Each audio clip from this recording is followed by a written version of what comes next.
teman-teman, bantu channel ini berkembang ya, subscribe, dan jangan lupa klik like and share video ini.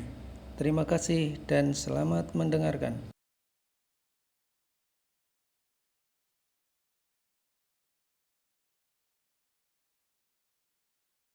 Bab ke-121. Setelah kepergian Melissa dari meja Rick, Emma kembali dari toilet. Rick bersikap seolah tidak terjadi apa-apa selama Emma di toilet. Setelah itu, mereka memesan makanan dan makan sambil suap-suapan. Setelah selesai makan, Rick mengantarkan Emma kembali ke rumahnya. Setelah itu, Rick pulang ke villa dan langsung masuk kamar untuk beristirahat. Esok harinya Rick mengunjungi klub sepak bola miliknya untuk memantau racikan skuad yang sudah dia progreskan bersama Daron dan Blackwell. Rum, hari ini antar saya ke kantor klub Nayan FC ya. Perintah Rick. Siap bos, saya akan ke garasi dulu mempersiapkan mobil. Sahut Merung. Setelah ke garasi Merung mempersiapkan mobil, lalu menjemput bosnya itu di depan villa.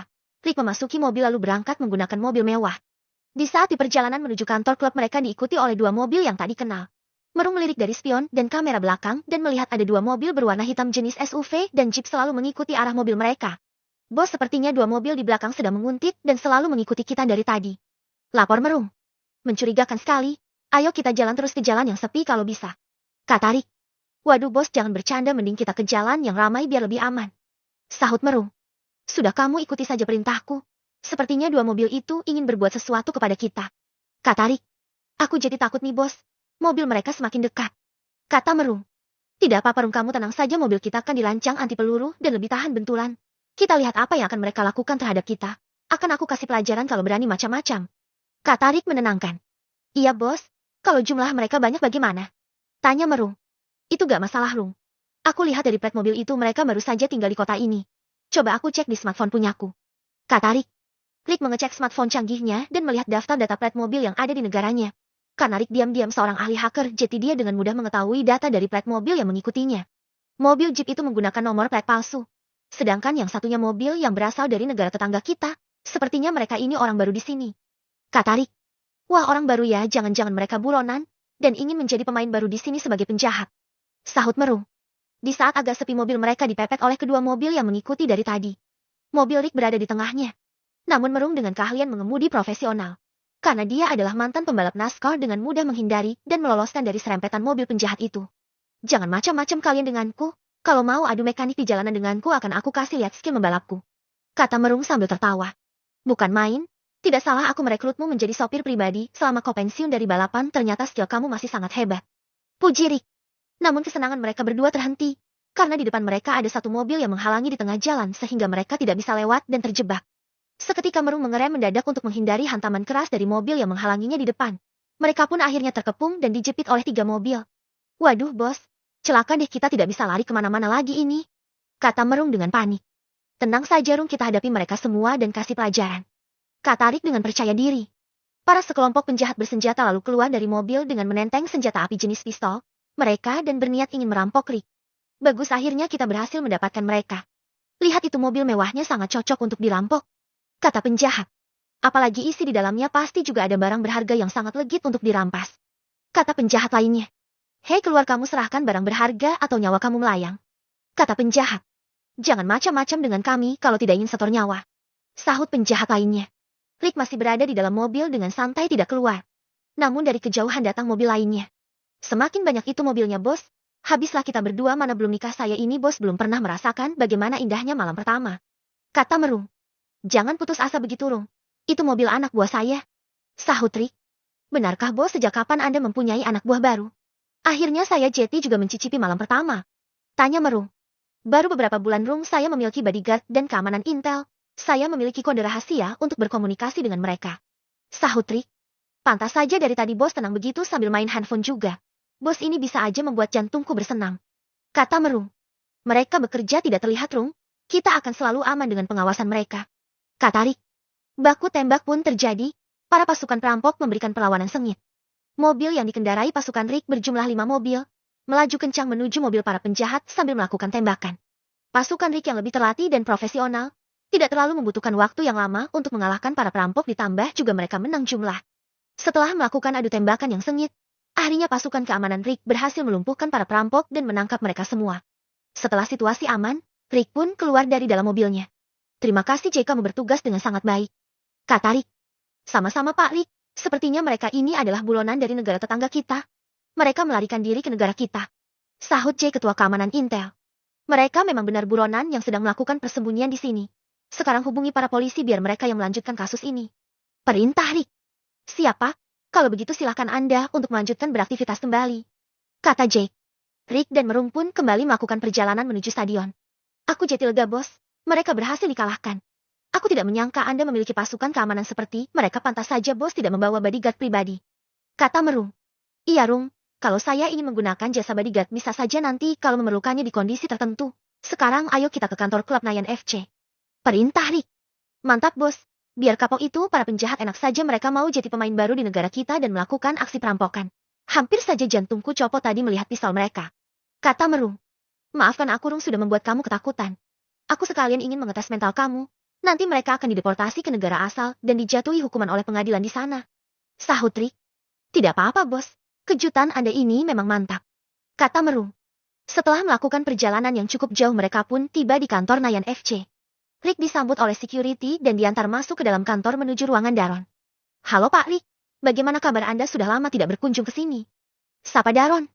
Kabarku baik-baik saja. Maafkan aku lama tidak ke sini karena aku banyak kesibukan. Bagaimana kabar Anda juga? Tanya Rick. Sangat baik. Sebentar lagi Bapak Blackwed juga akan ke sini, sahut Daron. Iya Pak.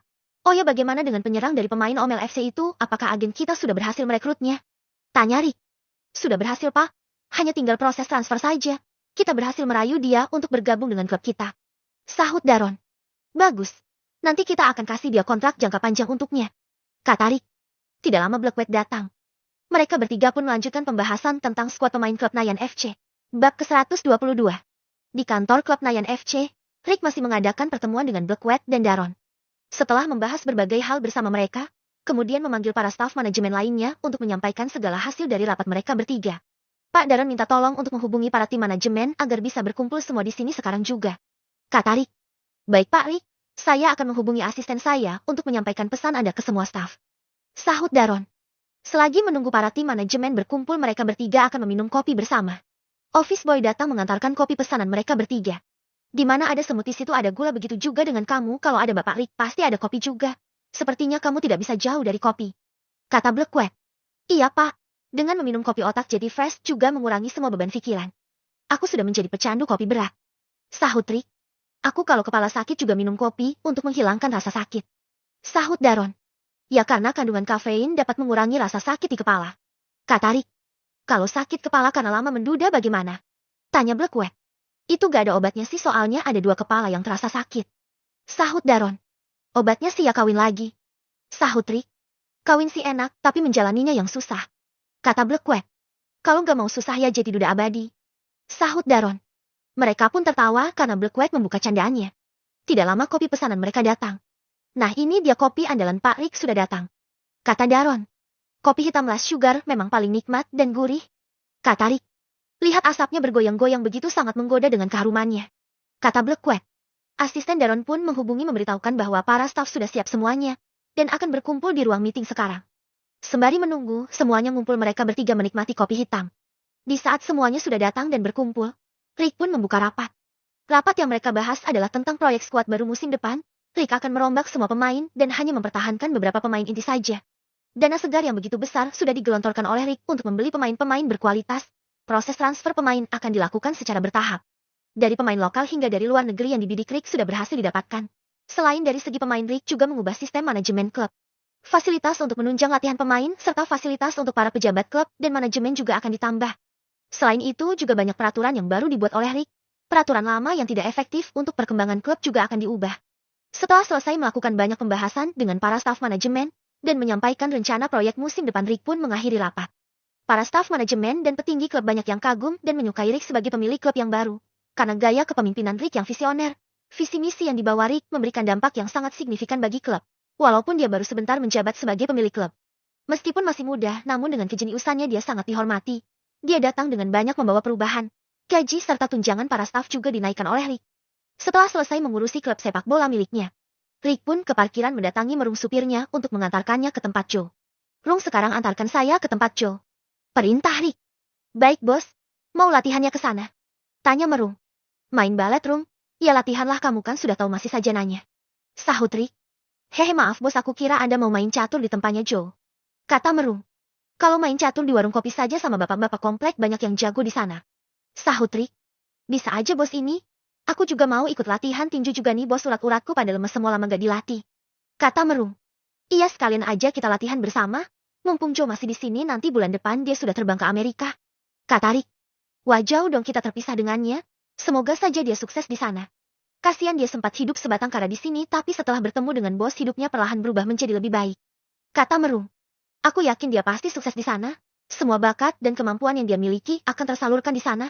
Wadah yang sangat cocok untuk dia berkarir di sana. Sahut Rick. Iya bos, dia pasti bisa tembus masuk ke divisi utama menjadi petinju profesional dengan membawa sejuta harapan. Kata Merung. Sejuta harapan, sejuta mimpi, karena impiannya sejak dari kecil ingin menjadi juara tinju dunia. Kata Rick. Sama seperti aku juga bos. Sahut Merung. Memangnya impian kamu sama ya dengan Joe, ingin jadi juara tinju juga? Tanya Rick. Tidaklah bos, saya mempunyai kesamaan dengan Joe. Dia pria dengan sejuta impian, sedangkan saya pria dengan sejuta rasa manis di dalamnya. Sahut Merung. Dasar kamu, Rung. Terlalu manis, nanti banyak semut yang menyerbu kamu. Kata Rick. Jangan semut dong. Kalau janda manis aku mau bos. Sahut Merung. Janda terus di dalam otak kamu. Kata Rick. Hehe, bercanda saja bos. Sahut Merung. Akhirnya mereka tiba. Di sasana Joe sedang melakukan latihan dengan pelatihnya. Dia tidak mengetahui kalau Rick dan Merung datang ke sasana. Halo, kamu tak bilang-bilang mau ke sini, Rick? Sapa Joe. Maafkan kami Joe, langsung masuk nyelonong aja. Kata Merung.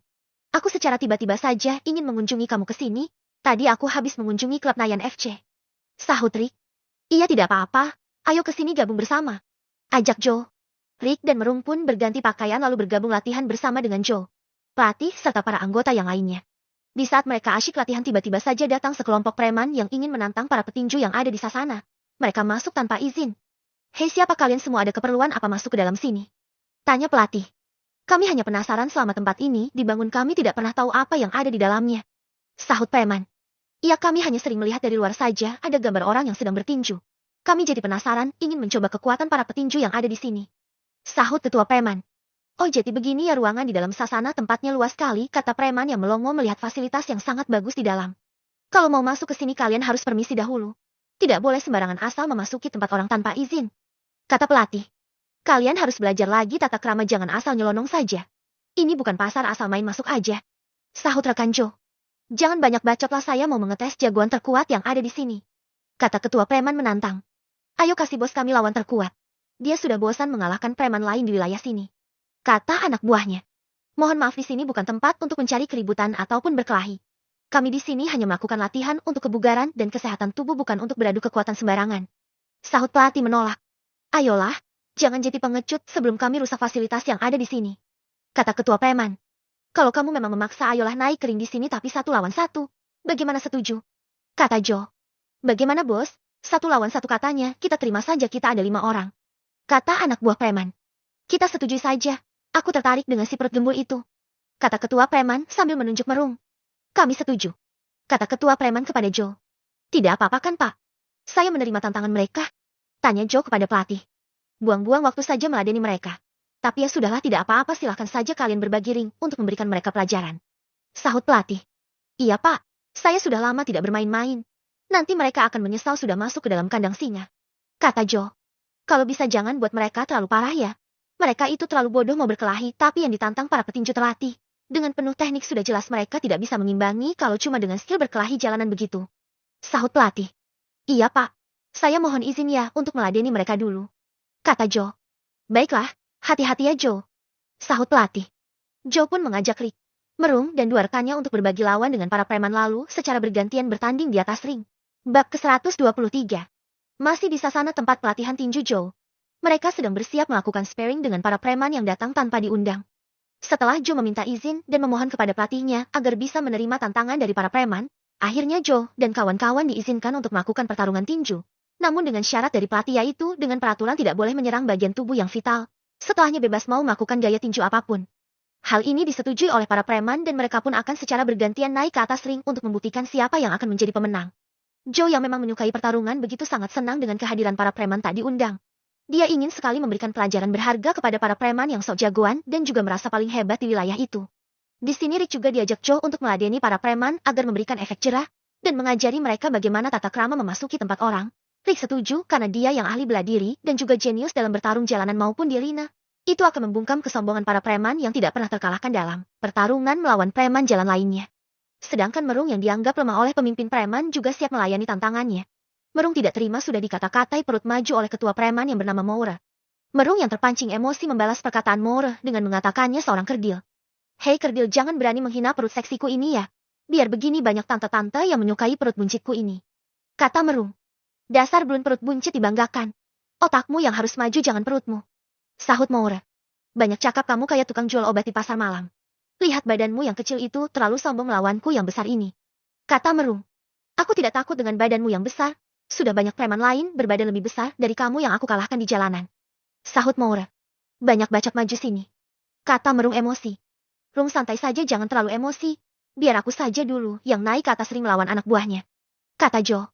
Baiklah Joe, kalau begitu selamat bersenang-senang. Sekalian aja sambil dibully itu anak buahnya. Sahut Merung. Ayo Kura, hadapi pemuda itu. Kamu giliran pertama yang maju. Perintah Moore kepada anak buahnya. Siap bos. Sahut Kura. Mereka berdua lalu naik ke atas ring dan siap untuk melakukan sparring tinju. Sudah siap nangis anak muda? Kata Kura mengejek. Kita lihat siapa yang akan menangis. Sahut Joe. Sorak-sorai para preman pun heboh mendukung temannya yang berada di atas ring. Para rekannya Joe juga tidak kalah heboh, mereka meneriakkan nama Joe. Pertarungan dimulai. Kura berinisiatif membuka pertandingan dengan melancarkan tinjuan bertubi-tubi lebih dahulu. Pukulan yang tak beraturan dari Kura sangat mudah dihindari oleh Joe. Dan hanya dengan satu pukulan balasan yang begitu keras dan berulat ke arah perut Kura membuatnya terjatuh dan mengerang kesakitan. Joe dengan mudah mengalahkan Kura hanya dalam waktu beberapa detik. Kura menyerah dan tidak sanggup lagi berdiri. Sehingga dia harus dibopong oleh temannya dan Joe dinyatakan menang. Sorak-sorai rekan-rekan Joe sangat ramai merayakan kemenangan kilat Joe. Moore menjadi terkejut dan tidak percaya anak buahnya kalah begitu cepat. Kini giliran Rick yang akan naik ke atas ring melawan salah satu anak buahnya Moore. Preman yang paling besar dan tinggi bernama Roy naik ke atas ring. Tanpa rasa takut dan keraguan sedikit pun Rick maju menghadapi preman itu walaupun badannya sangat jauh kalah besar. Ayo bos, kasih paham dia, kalau perlu jangan kasih ampun. Kata Merung memberikan semangat kepada Rick. Baik Rung, aku akan mempermainkannya di atas ring biar dia tahu kalau bertarung itu tidak asal-asalan. Sahut Rick. Roy dan Rick melakukan persiapan dengan memasang sarung tinju. Kemudian mereka berdua menaiki ring dan siap untuk bertarung. Kini pendukung kedua kubu sama-sama heboh dengan meneriakkan nama temannya masing-masing untuk memberikan semangat. Kecil sekali badan kamu. Sekali pukul langsung melayang. Kata Roy. Jangan sombong dulu, aku sudah biasa berkelahi di jalan. Sahut Rick. Aku mau tahu seberapa kuatnya pukulan tanganmu yang kecil itu. Kata Roy kembali meremehkan. Kalau kau mau mengetes kekuatan tinjuku, sini pasang muka kamu. Sahut Rick. Baiklah kalau begitu aku akan diam saja, ingin merasakan tinjuan tanganmu yang kecil dan lemah itu. Ayo silahkan pukul aku di mana saja sekuatmu. Jangan buat aku kecewa ya. Kata Roy dengan memasang badannya yang sangat besar. Bencana besar itu dia malah pasrah memasang badan untuk dipukul Rick. Kata Merung. Dia sepertinya tidak tahu kalau pukulan Rick sangat keras sekali. Preman itu terlalu meremehkan Rick yang jauh lebih kecil dari dia, mentang-mentang badannya sangat besar, jadinya merasa tahan pukul. Siap-siap dah modar itu terkena tinjuan maut Rick. Sahut Joe. Moore yang melihat begitu senang karena Rao adalah anak buahnya yang paling kuat dan tahan pukul. Namun saat Rick melancarkan satu pukulan straight tangan kanannya dengan penuh urat, para preman itu pun dibuat terkejut karena Rao tumbang setelah rahangnya dipukul telah oleh Rick. Roy pingsan tak sadarkan diri. Rick pun dinyatakan menang, dan dia disambut meriah oleh teman-temannya yang turun dari ring sambil tersenyum dengan manis. Kedua preman yang sudah tumbang dan menyisakan 3 preman lagi. Di saat preman lain melihat Roy dan Kura yang sudah tumbang dikalahkan dengan mudah oleh para petinju, kedua anak buahnya Moore pun menjadi ketakutan. Bos, sepertinya mereka itu petinju yang sangat tangguh dan terlatih. Aku menyerah saja karena mereka bertarung dengan teknik. Kata anak buah preman. Apa kalian takut dengan mereka? Mana jiwa preman kalian yang sudah terbiasa berkelahi di jalanan? Berkelahi adalah makanan kita, ayo naik kamu ke atas lawan mereka. Kata Moore dengan penuh emosi. Saya takut bos jadi korban berikutnya. Sahut anak buah. Iya, saya juga takut bos. Aku kira kandang kucing, ternyata kita salah masuk, ini kandang singa. Sahut anak buah yang satunya. Ini judulnya beli singa dalam karung. Kata anak buah. Dasar payah, ya sudah aku saja yang akan naik ke ring untuk melawan si perut besar yang paling banyak omong itu. Kata Moore. Moore pun menunjuk Merung untuk melawannya bertinju di atas ring. Merung menerima tantangan dari bos preman itu dan langsung membuka bajunya. Wah, buka baju sudah seperti jagoan. Aku akan memukul perutmu itu sampai keluar semua isinya. Kata Moore. Ayo Rung, hajar dia. Kasih tahu tenagamu yang besar itu. Kata Joe. Kalau ada kesempatan langsung okan saja dia Rung. Jangan bermain-main ya, sepertinya dia mempunyai kemampuan berkelahi yang lumayan bagus terlihat dari kuda-kudanya. Kata Rick. Siap bos. Sahut Merung. Lalu Merung naik ke atas ring dan akan siap memulai adu tinju dengan Moura. Bab ke-124. Di saat Merung sudah naik ke atas ring, Rick mendekati sudut ring menjadi mentor dan memberikan arahan kepadanya. Rick terlihat seperti pelatih, bahkan dia mampu menyamai kemampuan seorang pelatih sungguhan.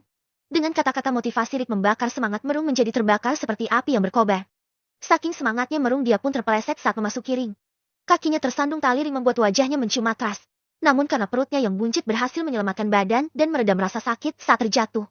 Para preman yang melihat kekonyolan Merung menjadi tertawa dan langsung menyorakinya. Merung seketika menjadi malu dan mentalnya sedikit terganggu. Teriak para preman. Aduh, kenapa ada acara jatuh si Merung? Aku kira mau atraksi. Kata rekan Joe. Kakinya tersangkut di tali ring.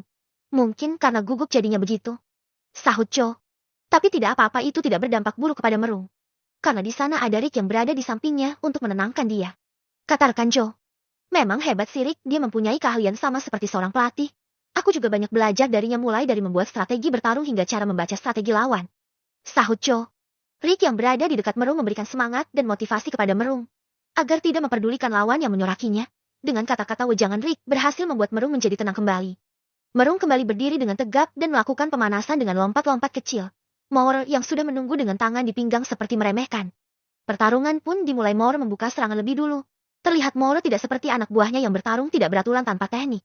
Dia memiliki sedikit keahlian bela diri dengan caranya yang melancarkan pukulan menggunakan teknik dasar seorang petinju.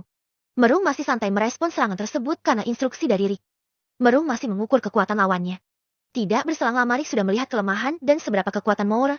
Dia langsung memberikan instruksi kepada Merung untuk melakukan serangan cepat ke tubuh Moura dengan sesekali pukulan ke arah wajah. Merung berhasil memukul bagian tubuh Moura dan mengenai rusuk kanan. Sehingga nafas Moura kini terganggu akibat damage yang diterima cukup besar. Wajahnya mulai merah seperti menahan rasa sakit. Namun Moura gengsi dan malu untuk menunjukkan rasa sakitnya. Dia terus mundur sambil mengambil nafas untuk recovery rasa sakitnya.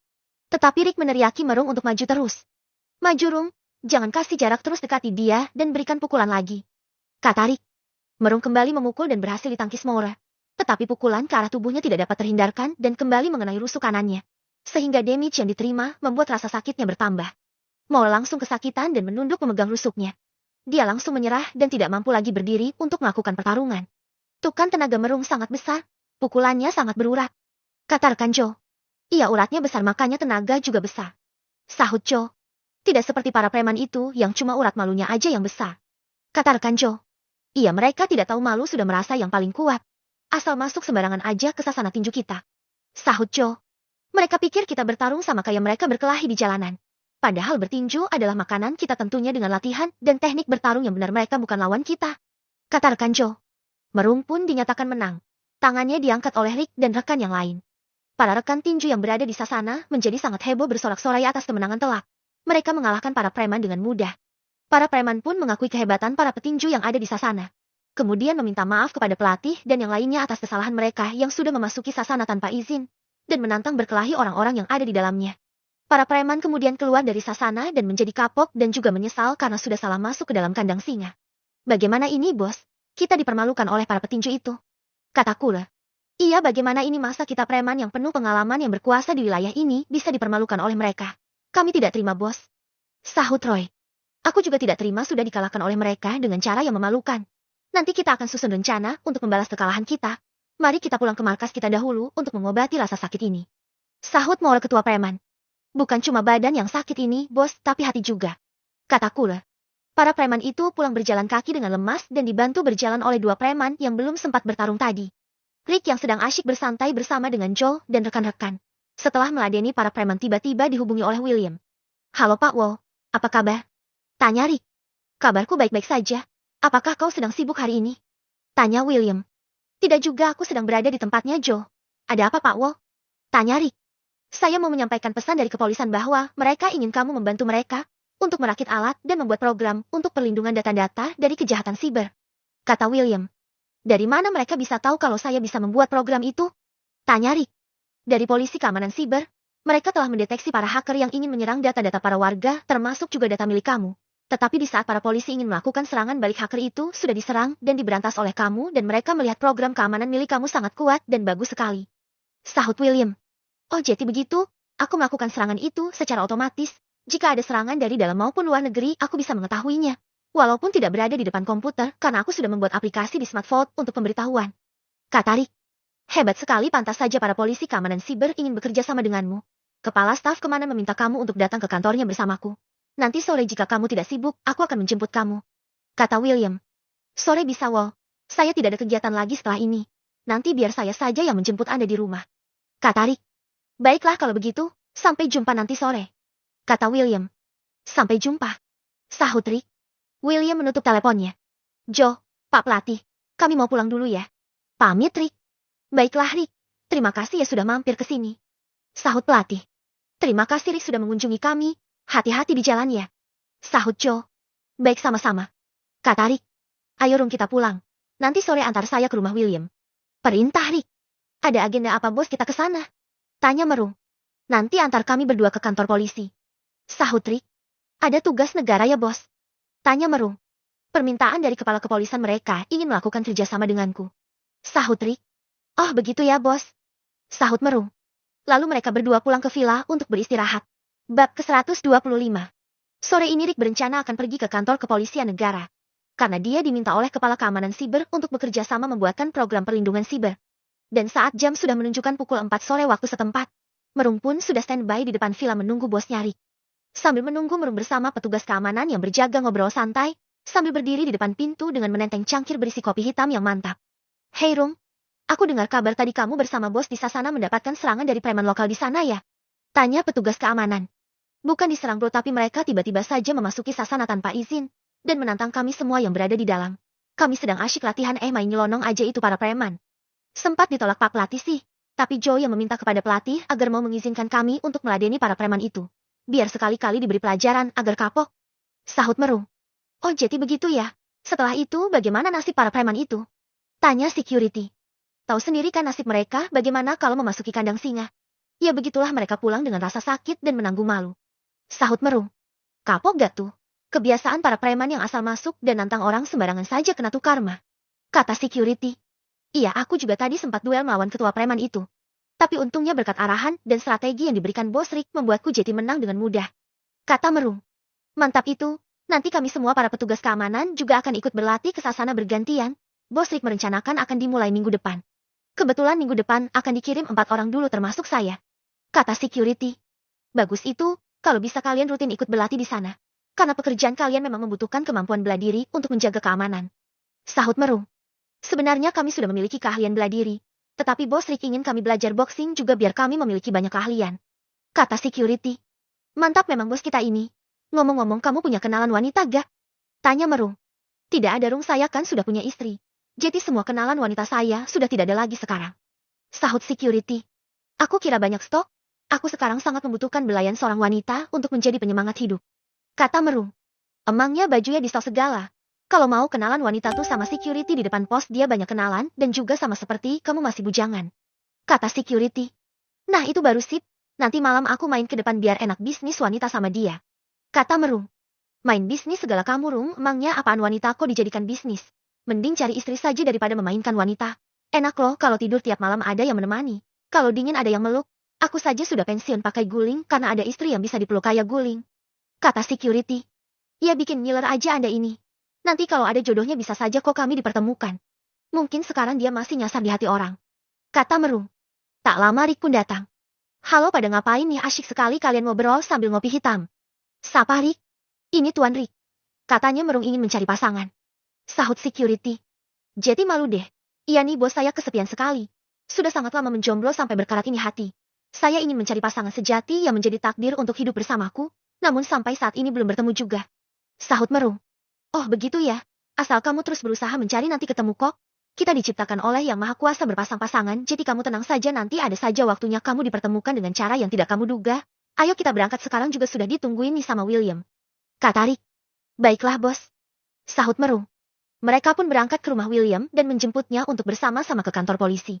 Sesampainya di kantor polisi mereka masuk dan menuju kantor bagian keamanan siber. Di sana mereka berdua sudah ditunggu kepala keamanan siber yang bernama Pak Johnson. Selamat datang Pak Detektif. Halo, apakah ini pemuda yang bernama Rick itu? Tanya Johnson. Benar Pak, dialah Rick yang Anda cari itu. Sahut William. Halo Rick, salam kenal, nama saya Jensen. Sapa Jensen memperkenalkan diri. Salam kenal juga Pak Jensen. Sahut Rick. Terima kasih Pak William sudah mengajak dia datang ke sini. Kata Jensen. Sama-sama Pak Jensen. Sahut William. Ayo silahkan duduk dulu, nanti ada asisten saya akan mengantarkan kalian minuman. Ajak Jensen. Mereka pun duduk bersama. Oh ya Rick, kami sudah mengetahui tentang proteksi keamanan yang sudah Anda buat. Kami mendeteksinya di saat para hacker menyerang data keamanan negara kita, namun sebelum kami memberikan serangan balik, ternyata program keamanan milikmu sudah memberantasnya. Kata Johnson. Iya Pak, saya memberikan serangan itu karena para hacker juga menyerang data milikku bersamaan dengan data di kantor Anda. Serangan itu saya lakukan jarak jauh dan bekerja secara otomatis. Sahut Rick. Program keamanan milikmu sangat cepat merespons serangan. Aku melihat proteksi keamanan itu bernama Rick Saber dan sangat canggih sekali. Makanya aku hubungi William setelah melihat nama Rick dari data. Dan kami ingin bekerja sama denganmu untuk melindungi data keamanan negara kita dari berbagai serangan siber. Kata Johnson. Keamanan siber telah menjadi isu prioritas seluruh negara. Di dunia semenjak teknologi informasi dan komunikasi dimanfaatkan dalam berbagai aspek kehidupan. Baik dalam aspek sosial, ekonomi, hukum, pemerintahan, keamanan, pertahanan, dan lain sebagainya. Oleh karena itu, saya membuat program keamanan yang bekerja secara otomatis dan bisa dikontrol dari jarak jauh menggunakan smartphone dan aplikasi itu juga sudah saya buat. Saya mungkin tidak bisa bekerja sama untuk melindungi keamanan negara kita, namun saya akan memberikan fasilitas dan berbagai alat yang sudah saya rakit sendiri untuk kalian gunakan. Dan itu akan bekerja secara otomatis dan nanti saya akan buatkan alat untuk satu orang operator juga untuk dia mengoperasikannya secara manual di depan komputer. Kata Rick menawarkan. Kalau begitu baiklah nanti saya akan menyampaikan usulan ini kepada Menteri Pertahanan untuk memakai jasa alat keamanan siber milikmu. Sahut Jensen. Iya Pak, tingkat risiko dan ancaman penyalahgunaan teknologi informasi dan komunikasi juga semakin tinggi. Dan semakin kompleks di zaman sekarang ini. Alat yang saya rancang akan melindungi dari berbagai serangan kejahatan siber sekalipun para hacker level dewa tidak akan bisa menandinginya. Kata Rick. Sangat hebat sekali. Nanti saya akan menghubungi Anda kembali jika sudah disetujui oleh Pak Menteri. Kata Jensen. Untuk mengoperasikan program proteksi itu, nanti saya akan mengajarkan kepada anggota Anda. Dan akan saya bikinkan juga buku panduannya. Kata Rick. Baik Rick, silahkan minum dulu ini tehnya. Bapak detektif juga ayo diminum. Kata Jensen sambil meminum teh suguhan dari asistennya. Mereka pun meminum teh bersama dan melanjutkan pembicaraan sambil ngobrol santai dengan topik yang lain. Bab ke-126. Hari ini, Jensen membuat dan mengajukan surat permohonan kepada menteri yaitu surat untuk penambahan alat proteksi keamanan yang sudah ia bicarakan bersama Rick. Ketika Jensen mendatangi ruangan Menteri Pertahanan, dia mengajukan Rick untuk membuatkan alat pertahanan siber namun dia mendapatkan kendala. Pak, ini surat permohonan untuk menambah proteksi alat keamanan siber negara kita yang akan dirancang oleh Rick. Harganya cukup mahal, semoga Anda menyetujui. Kata Jensen. Apakah petugas kita tidak mampu untuk menjalankan tugas pengamanan dari serangan? Tanya Pak Menteri. Sebenarnya mampu saja Pak. Tetapi kami sangat kewalahan menahan banyaknya serangan siber yang bertubi-tubi menyerang data keamanan negara kita. Mungkin jika kita meminta bantuan Rick agar mempermudah tugas kami. Sahut Jensen. Biaya ini cukup mahal. Anggaran untuk proteksi keamanan siber kita tahun ini sudah besar sekali. Sebaiknya kita tidak usah memakai alat buatan Rick yang akan membuat keuangan kita terkuras. Kata Menteri. Tapi Pak, serangan siber sekarang semakin kuat dan kami membutuhkan proteksi keamanan yang canggih milik Rick. Nanti saya akan mencoba menawar harga kepada Rick. Kata Jensen. Saya akan menghubungi Pak Presiden dahulu meminta pendapat beliau. Kalau saya sih tidak menyetujui ide kamu itu. Kata Pak Menteri. Baiklah kalau begitu saya pamit dulu Pak. Terima kasih atas waktunya. Kata Jensen. Sama-sama. Nanti saya akan menghubungi Anda kembali jika ada kabar dari Bapak Presiden. Kata Pak Menteri. Baik Pak. Sahut Jensen. Lalu Jensen keluar dari ruangan Menteri Pertahanan dan kembali ke kantornya untuk bertugas. Namun setelah Jensen keluar dengan perasaan sedikit kecewa dengan Pak Menteri. Ternyata Pak Menteri tidak menyampaikan surat pengajuan dari Jensen kepada Presiden. Setelah 2 hari berlalu kini, Jensen semakin kesulitan menghadapi serangan siber dari para hacker yang menyerang data keamanan negara. Dari sekian banyaknya serangan diberikan, Jensen dan anggotanya berhasil memberantas beberapa para hacker. Namun ada satu hacker yang berhasil lolos dan membobol data penting ekonomi negara. Jensen yang mulai panik kemudian melaporkannya kepada Menteri Pertahanan, namun menteri itu memarahi dan menyalahkan Jensen karena tidak becus menjalankan tugas. Jensen pun tidak terima dan menanyakan tentang surat pengajuan dan menanyakan apakah surat itu sudah disampaikan kepada Presiden. Surat itu sudah saya sampaikan dan Presiden tidak menyetujuinya. Kata menteri berbohong. Ya sudah Pak, kalau begitu, kami akan lanjut bertugas untuk mengatasi masalah ini. Sahut Jensen. Ketika para polisi keamanan siber bekerja, kabar tentang bocornya data perekonomian negara pun sampai ke telinga Presiden. Presiden langsung memanggil kepala kepolisian keamanan siber untuk menghadapnya. Ketika Jensen memasuki ruang Presiden. Bagaimana ini Pak John, data kita bocor dan sudah diretas hacker? kata Presiden. Kami sudah bekerja sangat maksimal melindungi data tersebut, Pak. Sekarang tim saya sedang mencari pelaku hacker tersebut dan memperbaiki sistem pertahanan dan memulihkan kembali data yang sudah diserang. Sahut Johnson. Kenapa bisa sampai terserang? Anggaran keamanan kita kan sudah sangat besar dan menggunakan alat canggih. Kata Presiden. Maafkan kami, Pak. Alat yang kami miliki sudah kewalahan dengan serangan brutal para hacker yang semakin kuat di zaman sekarang. Saya juga sudah mengajukan surat permohonan untuk menambah alat keamanan kepada Pak Menteri yang tembusannya suratnya ditujukan kepada Anda. Kata Johnson.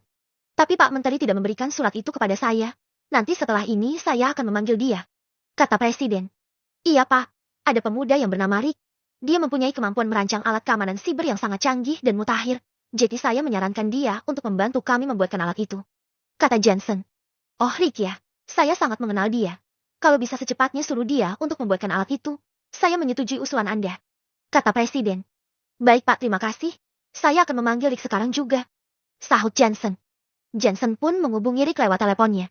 Jadi Anda kenal ya dengan Rick itu, Pak? Tanya Johnson. Iya, aku mengenalnya. Dia adalah seorang investor yang memiliki banyak usaha dari dalam dan luar negeri. Sahut Presiden. Oh, begitu ya. Rick itulah yang pernah menyerang para hacker yang selalu mengganggu data keamanan kita. Jadi saya tertarik meminta bantuannya untuk membuatkan kami program keamanan yang sama dengan program miliknya. Kata Johnson. Kalau di bidang teknologi dia juga sangat pandai, tidak diragukan lagi dia itu. Oh ya, nanti aku akan buat teguran keras kepada Menteri Pertahanan yang tidak menyampaikan surat kamu itu kepadaku. Kata Presiden. Iya, Pak. Kata Rick, dia sebentar lagi mau ke sini. Kata Johnson. Bagus. Kita tunggu dia di ruanganku. Sahut Presiden. Di Villa, Rick sedang bersiap-siap untuk pergi ke Istana Negara memenuhi panggilan dari Kepala Kepolisian Siber atas perintah langsung dari Presiden. Mau kemana, Rick? Kok rapi begitu? Tanya Pelecia. Mau ke Istana Negara, Bu. Aku diundang ke sana. Sahut Rick. Ibu sangat bangga padamu, Rick. Kau bisa diundang sampai ke Istana Negara begitu. Ujar Pelecia. Semua berkat doa Ibu, yang selalu mendoakan yang terbaik buat Rick. Rick berangkat dulu ya, Bu. Soalnya sudah ditunggu di sana. Kata Rick. Kamu hati-hati ya di jalan. Kata Pelecia. Di luar Marong sudah menunggu Rick. Ayo Rum, kita berangkat. Aku sudah ditunggu di Istana Negara. Kata Rick. Siap, Bos. Sahut Merung. Merung langsung menjalankan mobil dan menuju Istana Negara. Dan sangat kebetulan sekali jalanan hari ini cukup lancar dan tidak ada kemacetan sehingga Rick bisa lebih cepat sampai. Sesampainya di depan Istana Negara, Rick langsung diantar menuju ruangan Presiden. Pengawal Presiden mengetuk pintu ruangan terlebih dahulu. Masuk. Teriak Presiden. Pengawal langsung membuka pintu dan mempersilahkan Rick masuk. Rick, akhirnya kamu datang juga. Kata Johnson. Silahkan duduk, Rick. Kata Presiden. Terima kasih, Pak. Sahut Rick. Begini, Rick. Aku sudah menyetujui agar kamu membuatkan alat keamanan siber yang sangat canggih dan mutakhir. Saya sudah mendengar cerita dari Pak Johnson kalau kamu bisa membuat alat tersebut. Kata Presiden. Benar, Pak. Saya bisa membuat alat tersebut, tapi untuk membuat alat tersebut, membutuhkan dana yang tidak sedikit, Pak. Karena alat yang dipakai semua merupakan alat yang canggih. Kata Rick. Masalah dana kamu tidak perlu khawatir, Rick. Saya akan mengalokasikan dana khusus untuk alat ini. Semua demi melindungi data-data negara dari para hacker yang ingin membobol. Kata Presiden. Baiklah kalau begitu, Pak. Bapak sudah setuju, maka saya akan buatkan alat tersebut. Sahut Rick. Terima kasih, Rick, sudah mau membantu kepolisian keamanan siber. Kata Presiden. Tidak masalah, Pak. Semua demi keamanan negara kita juga. Saya sebagai warga sudah sepatutnya membantu. Kalau begitu saya mohon pamit pulang dulu, agar bisa segera membuat alat keamanan siber tersebut. Kata Rick. Iya, Rick, silahkan. Kata Presiden. Rick keluar dari ruangan Presiden dan langsung mengajak Merung pulang ke villa, karena dia ingin segera memulai membuat alat yang diperlukan oleh polisi keamanan siber. Rung, ayo kita pulang. Kata Rick. Sudah selesai, Bos? Kok cepat banget pertemuannya? Tanya Merung yang heran. Iya, Rung, sudah selesai. Ayo kita pulang. Kata Rick. Baik, Bos. Sahut Merung. Mereka pun langsung menuju villa. Bab ke-127. Di Thailand sedang terjadi penangkapan pemimpin kartel besar narkoba yang bernama Billy. Dia adalah seorang bawahan mafia bernama Martinez yang bekerja di pemerintahan. Berhasilnya ditangkap seorang Billy oleh para polisi kini membuat pemimpin kartel narkoba kelompok Martin sedang kosong. Hanya Billy seorang yang berhasil ditangkap, sedangkan para anggotanya berhasil meloloskan diri dari penangkapan oleh para polisi. Kini para anak buahnya sedang diburu termasuk Greg dan Lolo. Para anak buah Billy melarikan diri ke dalam hutan. Mereka kemudian membuat tempat tinggal sebagai markas baru untuk bersembunyi. Kekosongan pemimpin kartel narkoba kini membuat para anggota memperebutkan kursi untuk menjadi pemimpin utama, termasuk Greg yang terlibat perebutan dengan teman dekatnya Billy yang bernama Barry. Karena para anggota lebih segan kepada Greg dengan gaya kepemimpinannya yang tegas, keras dan tak kenal ampun, jadi dia ditunjuk oleh para anak buah untuk menjadi pemimpin baru. Barry yang kalah saing dengan Greg diam-diam menjadi iri dan tidak suka dengan Greg. Dia memutuskan untuk keluar dari kartel Martinez dan ingin bergabung dengan kartel saingan Martinez yaitu kelompok lemur. Di markas baru Greg dan Lolo menjadi penguasa baru di bawah Martinez yang akan menjalankan bisnis narkoba. Greg mempersenjatai para anak buahnya dengan senjata api yang diimpor dari luar negeri. Barry berhasil bergabung dengan kartel lemur dan dia memberitahu markas baru milik kartel Martinez. Karena persaingan dua kartel besar itu untuk menguasai jalur narkoba di wilayah Thailand, mereka selalu terlibat bentrok. Dan kini kartel lemur dipimpin bos mereka membuat rencana penyerangan kepada kartel Martinez yang sekarang dipimpin oleh Greg. Barry menjadi pengkhianat dan bersama bos lemur, dia membuat strategi untuk membuat serangan kejutan ke markas Martinez. Di markas persembunyian Greg bersama para anak buahnya yang baru merayakan pesta. Di saat pesta minum berlangsung tiba-tiba dia ditelepon oleh Martinez. "Halo Greg, aku mendengar kabar dari anak buahku bahwa Barry keluar dari kartel kita," kata Martinez. "Halo Martin, iya dia sudah keluar mungkin karena para anggota lebih memilih aku untuk menjadi pemimpin yang baru." Barry juga sempat mendeklarasikan dirinya sebagai pemimpin baru. Namun para anggota tidak ada yang setuju. Di antara kami berdua juga sempat terjadi gesekan sehingga dia semakin tidak terima dengan terpilihnya aku sebagai bos baru di kartel ini, sahut Greg. "Dari informasi yang aku dapat dia sekarang sudah bergabung dengan kartel lemur. Kelompok itu adalah saingan utama kita. Kalian harus lebih berhati-hati dan meningkatkan kewaspadaan karena Barry memiliki semua informasi kartel kita. Jadi kalau bisa kita akan singkirkan kartel mereka lebih dulu sebelum mereka menyikat kita," kata Martinez. "Baik Martin, saya sudah menyiapkan pasukan yang sudah siap tempur. Senjata impor sudah berhasil kami selundupkan. Jadi aku akan memimpin kartel kita menjadi lebih kuat. Kan Anda sudah melihat kemampuan para anggota yang begitu perkasa sudah menghabisi kartel Star dan kartel Chai. Jadi jangan diragukan lagi kemampuan mereka," sahut Greg. "Iya apalagi sejak bergabungnya kamu bersama Lolo yang sangat banyak memberikan kontribusi kepada kartel kita menjadi semakin besar dan kuat. Untuk masalah kepemimpinan sepertinya kamu lebih hebat dari si Billy yang sudah ditangkap itu," kata Martinez. "Billy sudah dideportasi ke negara asalnya dan mendapatkan hukuman mati. Saya sudah siap memimpin kartel ini untuk menjadi penguasa Thailand," sahut Greg. "Bagus, saya sangat menyukainya. Kalau begitu silahkan lanjut berpesta dan selamat bersenang-senang," kata Martinez. Martinez pun mengakhiri sambungan teleponnya dan melanjutkan pekerjaan. Greg dan Lolo bersama anak buahnya kemudian melanjutkan lagi pestanya. Di sana ada banyak sekali minuman beralkohol dengan merek yang mahal. Tidak ketinggalan juga para wanita yang cantik dan juga seksi menemani mereka berpesta. Sedangkan di negara Rick telah menyelesaikan membuatkan alat keamanan siber yang sangat canggih dan mutakhir untuk membantu para kepolisian keamanan siber. Serah terima pun dilakukan di Istana Negara. Presiden dan kepolisian keamanan siber sangat berterima kasih atas bantuan Rick. Dan alat yang dibuat Rick sekarang sudah dipakai oleh kepolisian keamanan siber. Dan sekarang para polisi dapat menangkis para hacker dengan mudah berkat bantuan alat tersebut. Setelah selesai membuat alat keamanan siber, Rick ingin mengajak Emma untuk membuat rancangan helipad di sebuah halaman kosong yang sangat luas berada di samping villa. Rick berencana ingin membuat helikopter buatan sendiri, tapi sebelum proyek pembuatan helikopter dia akan memantau dan membuat rancangan helipadnya terlebih dahulu dengan ditemani Emma. Setelah menelepon Emma dia kemudian bersiap-siap ke rumah Emma untuk menjemput. Setelah siap dia langsung pergi menjemput Emma. Ternyata di rumah Emma, keluarga Emma sedang berkumpul. Karena ini adalah akhir pekan. Keluarga Emma sangat senang melihat kedatangan Rick. Rick pun disuruh masuk terlebih dahulu. "Hai Rick, apa kabar kamu?" tanya Adams ayah Emma. "Baik Om, bagaimana kabar Om dan yang lainnya juga?" tanya Rick balik. "Saya dan keluarga saya juga baik. Bagaimana dengan bisnis kamu sekarang? Om dengar kamu membuka tempat wisata pantai RC," kata Adams. "Benar Om, saya hanya memanfaatkan pantai yang tidak dikelola, jadi lebih baik saya yang mengelolanya," kata Rick. "Kamu memang luar biasa Rick. Kamu bisa melihat peluang bisnis. Sekarang tempat wisata milikmu itu menjadi sangat terkenal. Banyak orang dalam dan luar negeri yang ingin berlibur di sana. Kamu juga membantu warga sekitar memperbaiki perekonomian mereka," kata kakeknya Amah. "Benar ya, jarang ada anak muda yang berpikir maju seperti Rick ini. Saya sangat senang melihat anak muda seperti kamu ini Rick. Terus setelah sukses membuka tempat wisata, apa rencanamu selanjutnya Rick?" "Siapa tahu kita bisa bekerja sama," tanya Adams. "Rencananya saya akan membuat helikopter sendiri Om," jawab Rick. "Kamu ingin membuat helikopter Rick?" tanya Adams seperti tidak percaya. Ama datang dan duduk di samping Rick. "Benar ayah, Rick ingin membuat helikopter sendiri. Dan aku akan membantu merancangnya. Ayah jangan kaget seperti itu. Sebelumnya Rick juga sudah membuat rompi anti peluru. Aku memiliki rompi anti peluru itu satu dikasih oleh Rick," kata Ama. "Luar biasa kamu Rick. Bukan hanya pengusaha, ternyata kamu juga bisa merancang rompi anti peluru seperti itu dan sekarang mau membuat helikopter sendiri. Otakmu sungguh jenius sekali Rick," kata Adams. "Saya hanya menggunakan waktu luang saya saja untuk hal yang lebih bermanfaat," sahut Rick. "Bagus sekali. Menggunakan waktu luang untuk hal yang luar biasa. Sungguh kamu memang cucu mantu idaman. Beruntung Ama bisa menjadi pacar kamu," kata kakaknya Ama. Emma merasa malu saat kakeknya mengatakan hal tersebut. Saat tengah asik ngobrol, ibunya Emma menghampiri mereka. Seru banget sepertinya obrolannya. Tapi cukup dulu ngobrolnya. Ayo kita makan siang bersama dulu. Ayo Rick, kita makan siang dulu, kata ibunya Emma. Mereka semua pergi ke ruang makan dan makan siang bersama. Bab ke-128. Di Sasana Jo terjadi penyerangan oleh orang yang tidak dikenal. Kaca pintu dan juga kaca jendela diduga dipecahkan menggunakan batu oleh sekelompok orang. Dari rekaman CCTV, para pelaku pengerusakan itu menggunakan topeng dan hoodie sehingga pelaku sulit dikenali. Joe dan pelatih pun curiga kepada geng preman Moore karena mereka pada beberapa hari yang lalu sudah dikalahkan oleh mereka saat adu tinju. Pak, sepertinya ini ulah mereka. Mereka tidak terima dengan kekalahan saat bertinju saat itu. Tapi kita tidak punya bukti kuat untuk menuduh mereka, kata Joe melapor kepada pelatih. Memang para preman itu terkenal dengan aksi nekat dan anarkis. Namun kita harus mencari bukti apakah mereka pelaku yang sudah membuat kerusakan ini, sahut pelatih. Coba lihat kelima pelaku itu dari CCTV, Pak, sangat mirip bentuk dan lekuk tubuhnya seperti preman yang semalam.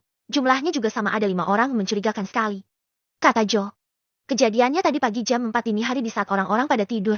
Kita lapor dulu kepada Rick kejadian ini ya, kata pelatih. Iya Pak, saya akan menelepon Rick untuk memberitahu kejadian ini.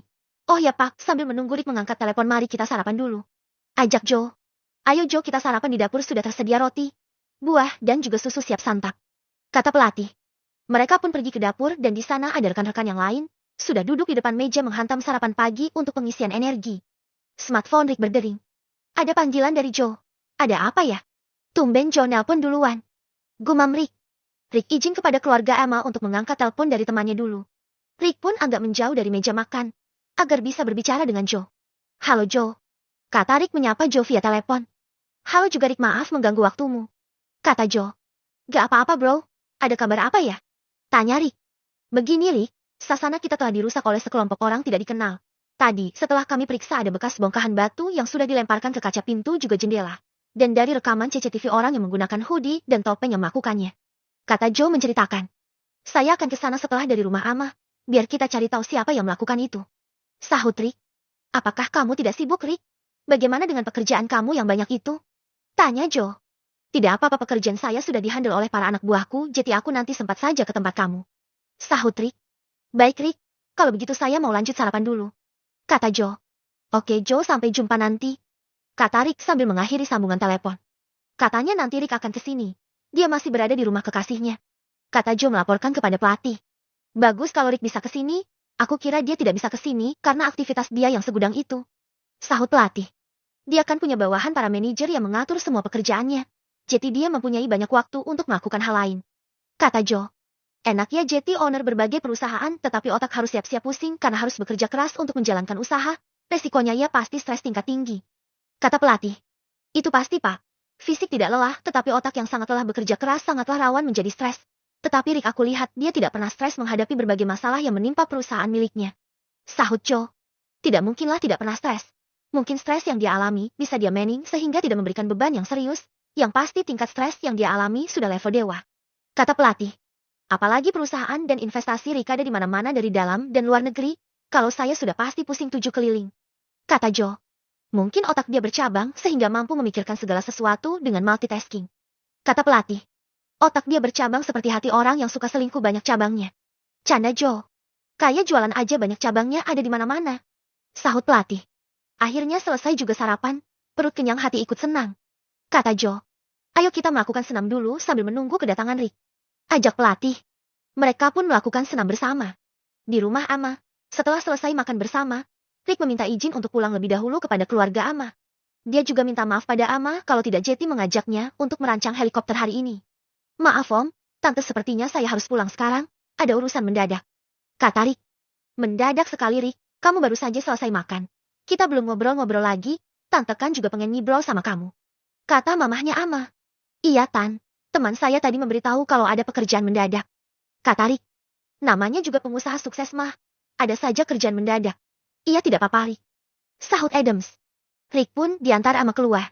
Maaf ya, hari ini kita tidak jadi merancang helikopter, karena ada sedikit masalah di Sasana.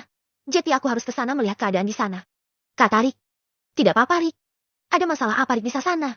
Tanya Ama. Ada sekelompok orang yang telah melakukan kerusakan di Sasana, sahut Rick. Baiklah Rick, hati-hati di jalan ya, kata Ama. Baik sayangku, sahut Rick. Rick pun berangkat. Sesampainya di Sasana, Rick langsung mengecek kondisi kaca yang pecah dan mulai memeriksa jejak-jejak pelaku dan mengumpulkan barang bukti yaitu berupa batu yang digunakan untuk melempar dan juga bekas bungkus permen karet yang diduga bekas dibuang oleh pelaku. Di saat Joe dan rekan-rekan melakukan senam, mereka pun berhenti sejenak karena melihat kedatangan Rick yang sedang berada di luar Sasana. "Halo Rick, sudah lama ya datang ke sini?" sapa Joe sambil keluar berjalan. "Baru saja kok. Aku tadi melihat kalian pada asyik senam, makanya aku tidak ingin mengganggu dulu dan berfokus memeriksa pecahan kaca yang ada di sini," sahut Rick. "Masuk dulu Rick, coba periksa para pelaku itu dari rekaman CCTV," ajak pelatih. "Baik Pak, saya periksa dahulu," sahut Rick. Rick memasuki Sasana dan menuju ruang monitor CCTV, lalu dia mulai memeriksa. "Oh jadi ada 5 orang yang menggunakan topeng ini, ya pelakunya dini hari tadi. Aku akan cari petunjuk lain dengan memeriksa rekaman CCTV yang ada jalan raya dari laptop yang aku bawa. Aku akan meretas CCTV jalan raya di sekitaran sini," kata Rick. "Cari sampai dapat Rick.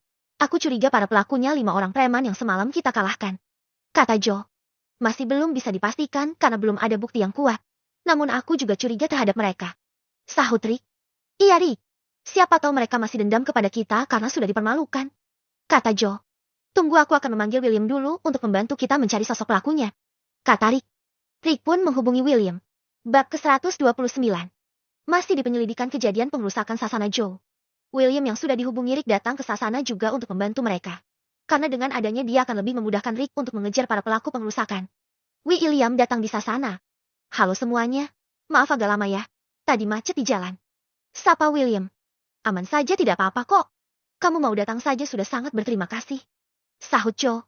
"Tadi sewaktu aku lewat mau masuk ke dalam sini, aku lihat pintu kaca dan jendela yang pecah itu cukup parah. Sepertinya mereka menggunakan trik untuk memecahkan kaca yang begitu sangat kuat itu," kata William. "Iya, padahal kaca itu aku beli dari Jerman, dan kekuatannya sudah tidak diragukan lagi karena begitu sangat kuat sekali tahan dari benturan keras dan gempa," sahut Rick. "Mereka sepertinya sudah merencanakan untuk melakukan pemecahan kaca itu," kata William. "Itulah yang kami pikirkan. Sepertinya ada yang sengaja melakukan itu. Mereka melakukannya dengan sangat rapi supaya tidak ketahuan," sahut Joe. "Ayo kita ke depan untuk mengeceknya bersama-sama," ajak Rick. Kemudian mereka semua berjalan menuju luar Sasana. Di luar mereka memeriksa pecahan kaca dan Rick menemukan ada bola besi kecil. "Nah ini sepertinya yang digunakan untuk membuat pecahan kecil di kaca sebelum menggunakan bongkahan batu besar," kata Rick. "Ini menggunakan ketapel dengan peluru bola besi kecil, sehingga mampu membuat sedikit retakan, lalu selanjutnya pakai batu besar untuk memecahkan kaca," kata William. "Setelah ini kita ke ruang CCTV Pak William. Nanti kita akan mencari jejak pelaku bersama-sama," ajak Rick. "Baik Rick," sahut William. Lalu mereka menuju ruang monitor CCTV, dan Rick juga memperlihatkan rekaman CCTV jalanan kota sekitaran Sasana. "Ini dia rekaman dari berbagai jalan. Kita lihat pada waktu dini hari," kata Rick. "Nah itu dia kelima orang pelakunya berjalan keluar dari arah jalan dekat jembatan," kata William. "Saya cek lagi rekaman CCTV yang berada di dekat jembatan," kata Rick. "Mereka keluar dari gedung kosong itu," kata William menunjuk ke arah CCTV. "Bagaimana kalau kita ke sana untuk mengecek gedung terbengkalai itu? Siapa tahu kita menemukan petunjuk di sana siapa yang telah melakukan pengerusakan di Sasana ini," ajak Rick. "Ayo segera kita ke sana," sahut William. Rick, Joe, William dan Merung pun berangkat. Sesampainya di gedung itu, mereka masuk dan melihat kondisi bangunan di dalam yang kosong, dan juga kumuh banyak coretan dan berbagai gambar mural di dinding. Mereka kemudian mencari-cari jejak di sana yang mereka temukan hanyalah satu buah buku. "Ini ada buku saya temukan," kata William. "Coba bukan di dalamnya," kata Rick. "Ini ada stempel dari Universitas Golden. Sepertinya ini buku yang dipinjam dari perpustakaan yang ada di sana," kata William. "Coba saya cari data mahasiswa yang berkuliah di sana dari data browser Golden," kata Rick. "Bagaimana kita mencarinya satu persatu, kan susah?" tanya William. "Kita cari data mahasiswa yang beralamat di sini," sahut Rick. Setelah Rick mencari dengan cara hacking data resmi universitas, dia menemukan ada 5 mahasiswa yang kuliah di Golden University beralamat di wilayah satu kota dengan Sasana Joe. "Nah ini dia wajah para mahasiswa itu. Mari kita menuju alamat rumah yang ada di data ini. Dengan William kan kita bisa masuk ke rumah mereka dan mencari barang bukti dengan surat tugas resmi milik William," ajak Rick. "Baik Rick, mari kita datangi rumah mereka," sahut William. Mereka pun berangkat menuju alamat yang dituju. Sesampainya di rumah mahasiswa, William meminta izin kepada pemilik rumah, yaitu orang tua dari mahasiswa itu, sambil menunjukkan surat resmi. Ditemani orang tua mahasiswa itu, William memasuki kamar dan menemukan topeng yang sama persis dengan rekaman yang ada di CCTV Joe. Setelah selesai mereka kemudian mendatangi rumah mahasiswa yang lain, dan menemukan bola besi kecil dan juga permen karet yang sama persis yang ditemukan oleh Rick di lokasi kejadian. Setelah itu rumah berikutnya mereka datangi dan hoodie yang sama di rekaman CCTV juga ditemukan. Setelah semua rumah didatangi, mereka pun menyimpulkan bahwa para pelaku adalah kelima mahasiswa itu dengan barang bukti yang sudah kuat. Sepertinya gedung kosong itu adalah markas mereka. Kata Rick, kenapa mereka melakukan pengerusakan ya? Padahal tidak ada masalah dengan mereka. Tanya Joe. Entahlah Joe, apa yang membuat mereka melakukan itu? Kita cari tahu saja di keterangan polisi nanti. Sahut Rick. Iya Rick, ayo kita laporkan kepada polisi untuk melanjutkan kasus ini. Dan semua barang bukti dan hasil penyelidikan kita serahkan kepada polisi. Sahut William. Iya Wol, kita hubungi mereka lewat telepon. Kata Rick. William pun menelepon para polisi untuk mendatangi mereka. Sambil menunggu polisi, mereka mampir di kedai kopi yang ada pusat kota. Mereka ngobrol santai di sana. Bagaimana perjalanan kalian saat di Amerika kemarin? Sepertinya menyenangkan sekali bisa melihat pertandingan tinju Del vs Otto secara langsung. Kata William. Benar, sangat seru sekali melihat mereka bertanding secara langsung. Sahut Merung. Kamu sangat sibuk, diajak tidak bisa ikut sih kemarin. Kata Rick. Iya, pekerjaan saya sangat banyak, sehingga saya tidak bisa libur sehari saja. Sahut William. Saat asik ngobrol, inspektur polisi datang menemui Rick dan William. Setelah menjelaskan kronologi kejadian dan menunjukkan barang bukti, para polisi pun pergi berangkat untuk memburu pelaku. Sebagian polisi juga ke tempat sasana Joe untuk melakukan penyelidikan juga. Tidak butuh waktu yang lama, kelima pelaku itu ditangkap saat sedang melakukan pembelajaran kuliah di universitas. Mereka lalu digelandang ke kantor polisi untuk diinterogasi. Dengan bukti dan rekaman CCTV, mereka pun tidak bisa mengelak dari perbuatannya. Walaupun sempat berbohong di awal, setelah didesak polisi akhirnya mereka pun mengaku. Setelah itu para pelaku ditetapkan sebagai terdakwa dan inspektur polisi langsung menghubungi William untuk memberikan informasi tersebut. Ternyata dugaanku salah. Aku kira para preman yang semalam melakukannya. Kata Joe. Iya, aku juga begitu, sudah berburuk sangka kepada mereka. Sahut pelatih. Itu sih tidak apa-apa asalkan jangan menuduh, kalau cuma curiga kan wajar saja. Sahut rekan Joe. Iya benar juga. Bagaimana ini Rick, kaca ini biar kami saja nanti yang memperbaiki. Kata pelatih. Biar aku saja Pak. Setelah mereka selesai melepas garis polisi di sini, nanti kita akan persiapkan rancangan desain kaca baru untuk memperbaiki pintu ini. Kata Rick. Baiklah kalau begitu Rick. Sahut pelatih. Saya mau pergi dulu ya. Ada tugas lain yang harus saya kerjakan. Pamit William. Baik Pak. Terima kasih sudah datang ke sini. Maaf sudah merepotkan Anda. Kata pelatih. Tidak apa-apa Pak. Saya senang membantu, apalagi teman saya Rick yang meminta bantuan. Sahut William. Terima kasih ya Pak. Hati-hati di jalan. Kata Rick. William pun pergi. Kemudian Rick dan Merung tidak lama juga pergi meninggalkan sasana. Rick meminta Merung untuk mengantarkan dirinya ke rumah insinyur karena dia ingin meminta bantuan seorang ahli untuk merancang helikopter bersamanya. Bab ke-130. Penyerangan kartel Martinez kini sudah direncanakan oleh kartel Lemur dan memasuki tahap siap serang. Billy, yang seorang mantan anggota kartel Martinez, akan memimpin serangan. Mereka kini mulai membicarakan tentang strategi penyerangan. Billy yang sudah mengetahui kelemahan dan kekurangan mantan kartelnya itu kini dimanfaatkan oleh kartel Lemur. Dengan informasi yang sangat dibutuhkan, kartel Lemur mereka membuat sebuah alur serangan dengan media peta. Bos kartel Lemur yang bernama Lemuro mengumpulkan semua anggotanya dan menunjuk seorang Billy sebagai ketua yang akan melancarkan aksi serangan. Kalian semua ayo kumpul ke sini. Perintah Lemuro. Hei, yang di pojokan sana ngapain senyum-senyum sendiri kayak orang gila? Ayo cepat ke sini, jangan cuma melongo. Teriak Lemuro. Iya nih, ayo cepat kita ke sana, sepertinya ada sesuatu yang penting. Kata si keriting. Sepenting apa sih? Apa lebih penting dari hidupmu? Sahut si botak. Ah, kamu ini bukan saatnya bercanda. Ayo cepat sebelum kamu ditabok sama bos. Kata si keriting. Disuruh kumpul lagi deh, kayaknya kita disuruh nembak musuh lagi. Kata si botak. Ya gak apa-apa, kita disuruh ngumpul, siapa tahu bos bagi-bagi duit sama sembako. Sahut si gendut. Kamu kira bos itu kepala desa mengumpulkan warga bagi-bagi sembako mahal? Paling cuma bagi tugas. Kata si keriting. Sembako murah masa sembako mahal? Kata si gendut. Oh iya, aku salah sebut. Mana mungkin bos ngumpulin kita, ngasih uang, dia kan bos yang terpelit di dunia. Sahut si gendut. Benar juga ya. Ayolah kita ngumpul, asal jangan kumpul kebo. Kata si keriting. Siapa juga yang mau kumpul sama kebo? Mending kumpul sama wanita cantik dan segar. Kata si botak. Terserah kamulah asal kamu bahagia. Kata si keriting. Mereka semua pun mendekat dan berkumpul. Lalu Lemuro didampingi Billy berdiri di samping papan tulis. Lemuro memegang sebuah tongkat untuk menunjuk dan juga satu spidol di tangan yang sebelahnya menggambar peta penyerangan. Kita mau ngapain nih bos? Mau belajar ya? Tanya si keriting. Hei, siapa yang menyuruh kamu bertanya? Ini belum waktunya untuk bertanya, dasar goblok. Sahut bos Lemur sambil memukul kepala anak buahnya itu. Maaf bos, saya kira kayak sekolah. Soalnya Anda berdiri di depan papan tulis persis seperti guru taman kanak-kanak. Sahut si keriting. Mereka semua pun tertawa. Diam. Diam kalian semua, ngapain tertawa? Apa yang lucu?